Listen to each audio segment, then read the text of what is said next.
Shri Saju Mohan, ED. Custody നീട്ടിയിരിക്കുന്നു. ആദ്യ ചോദ്യം തന്നെ അതാണ്. ആം ആദ്മി പാർട്ടിയെ സംബന്ധിച്ചിടത്തോളം പ്രതീക്ഷിക്കാതിരുന്ന ഒരു തിരിച്ചടിയാണോ അത്?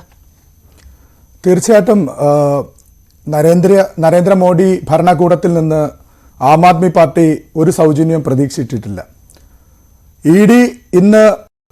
ഇന്ന് ഹൈക്കോടതിയിൽ അല്ലെങ്കിൽ ആ കോടതിയിൽ നിന്ന് വെള്ളം കുടിക്കുന്ന ഒരു സീനാണ് നമ്മൾ കണ്ടുകൊണ്ടിരുന്നത്. ഇ.ഡിയോട് കേജ്രിവാൾ കുറച്ച് ചോദ്യങ്ങൾ ചോദിക്കണം, അല്ലെങ്കിൽ കോടതിയോട് കുറച്ച് ചോദ്യങ്ങൾ ചോദിക്കണമെന്ന് പറഞ്ഞപ്പോൾ ഇ.ഡി. ആ സമയം അനുവദിക്കരുത് എന്ന് പറഞ്ഞ് കോടതിയോട് ആവശ്യപ്പെടുകയുണ്ടായി. അപ്പോൾ കോടതി അദ്ദേഹത്തിന് 6 മിനിറ്റ് സമയം കൊടുത്തു. 6 മിനിറ്റ് സമയം കൊടുത്തപ്പോൾ അദ്ദേഹം ചോദിച്ചത്, ഞാൻ ചെയ്ത കുറ്റം എന്താണ്? അപ്പോൾ ഇ.ഡി. പറഞ്ഞ മറുപടി എന്ന് പറയുന്നത്, നിങ്ങൾ കുറ്റക്കാരനാണെന്ന് ഒരാൾ മാപ്പ് സാക്ഷിയായിട്ട് പറഞ്ഞിട്ടുണ്ട്. അപ്പോൾ കേജ്രിവാൾ പറയുകയുണ്ടായി, ശരി, ആ പൈസ ആർക്കാണ് കൊടുത്തതെന്ന് ഞാൻ നിങ്ങൾക്ക് മൊഴി നൽകാം.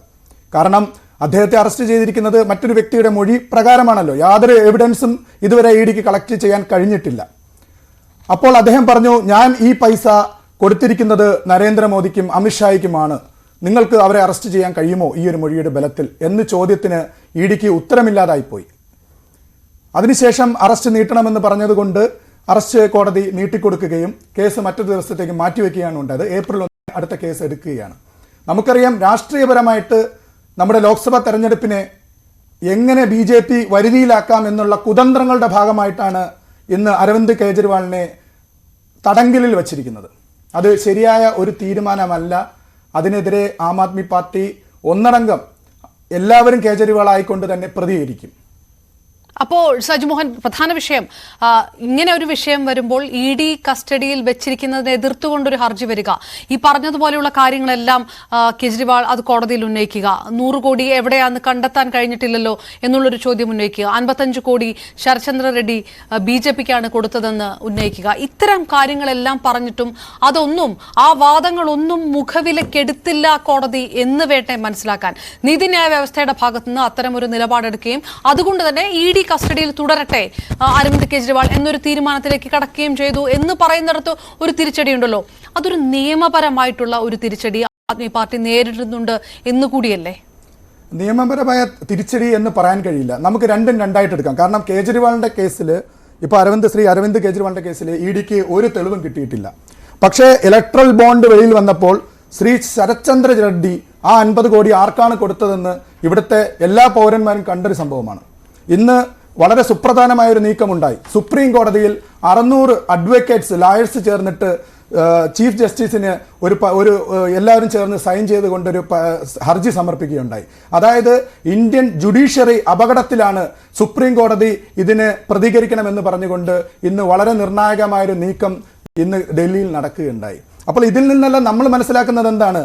നമ്മുടെ BJP എന്ന് പറയുന്ന ഈ ഫാസിസ്റ്റ് ഭരണകൂടം അവരുടെ പ്രതിപക്ഷ കക്ഷികളെ എങ്ങനെ വരുതിയിലാക്കിക്കൊണ്ട്, ഈ പറഞ്ഞില്ലേ, ഇവിടെ വന്ന് വെല്ലുവിളിക്കുന്നില്ലേ, ഇത്തവണ 400 എന്ന് പറയുന്നില്ലേ, ഇവര് അടിയന്തരാവസ്ഥയ്ക്ക് ശേഷം ഇന്ദിരാഗാന്ധിക്ക് എന്താണ് അവസ്ഥ ഇവിടെ ഉണ്ടായിരുന്നത്, അതേ അവസ്ഥയിലോട്ടാണ് BJPയും പോകുന്നതെന്ന് മാത്രമാണ്. അപ്പോഴും സജുമോഹൻ, ഞാൻ ചോദിക്കുന്നത്, നിയമപരമായിട്ടുള്ള ഒരു പോരാട്ടം മുന്നിൽ നിൽക്കുന്നു. അത് ജുഡീഷ്യറിയെ പരിപൂർണമായിട്ട് തള്ളി പറഞ്ഞുകൊണ്ട് മുന്നോട്ട് പോകാനാവാത്തൊരു സാഹചര്യം ഈ രാജ്യത്തുണ്ട്. ആ സാഹചര്യം നിലനിൽക്കുമ്പോഴും ജുഡീഷ്യറിയിൽ നിന്ന് ഈ വാദങ്ങൾ അംഗീകരിക്കപ്പെടുന്നുണ്ടോ, അതനുസരിച്ച് അതിൽ നടപടി ഉണ്ടാകുന്നുണ്ടോ എന്നൊരു ചോദ്യമൊക്കെ ഉണ്ടല്ലോ. രാഷ്ട്രീയമായി പ്രതിരോധിക്കാം, സ്വാഭാവികമായിട്ടും ആ തരത്തിലുള്ള ഒരു പ്രതിരോധമാണ് ആം ആദ്മിയും ഇന്ത്യ മുന്നണിയും ചെയ്തുകൊണ്ടിരിക്കുന്നത്. നിയമപരമായി ഇതാണല്ലോ കോടതിയിൽ നടക്കുന്നത് എന്ന് സ്വാഭാവികമായിട്ടും BJP പാനലിസ്റ്റ് ചോദിക്കും. അതിനു മുൻപ് തന്നെ ഞാൻ ആ ചോദ്യം ചോദിച്ചതാണ്. അതായത് ഈ മണി ലോണ്ടറിംഗ് ആക്ട് പ്രകാരം അന്യായ തടങ്കൽ വയ്ക്കുന്നതിനുള്ള പ്രത്യേക അധികാരം ആ അതോറിറ്റിക്ക് ഉണ്ട്. അവർ പറയുന്ന രീതിയിൽ ഇപ്പം BRS നേതാവ് D കവിതയുമായിട്ട് ചേർത്തിരുത്തി ഒരു ഇൻവെസ്റ്റിഗേഷൻ നടത്തണമെന്നാണ് ഇവർ ഡിമാൻഡ് ചെയ്യുന്ന കാര്യങ്ങൾ. പക്ഷേ അത് ഇതുവരെ നടന്നിട്ടില്ല. അരവിന്ദ് കേജ്രിവാളിനോട് ചോദിക്കുന്ന ചോദ്യങ്ങൾക്ക് അവർ കൃത്യമായ മറുപടി, അവരെന്താണ് ചോദ്യം ചോദിക്കുന്നത്? 100 കോടി എവിടെയെന്നല്ല ചോദിക്കുന്നത്, താങ്കൾ രാഷ്ട്രീയ പ്രവർത്തനം മതിയാക്കൂ, ഈ ആം ആദ്മി പാർട്ടിയെ പിരിച്ചുവിടൂ എന്ന ഡിമാൻഡുകളാണ് വയ്ക്കുന്നത്. അങ്ങനെയുള്ള ഡിമാൻഡുകൾ അംഗീകരിച്ചു കൊടുക്കാൻ കഴിയില്ല. അപ്പോൾ അവരെന്ത് പറയുന്നു? അവരുടെ അധികാരം ഉപയോഗിച്ച്, അതായത് മണി ലോണ്ടറിംഗ് ആക്ട് പ്രകാരമുള്ള അധികാരത്തിന്റെ ബലത്തിൽ അവർ കസ്റ്റഡി നീട്ടി വാങ്ങുകയാണ് ഉണ്ടായത്.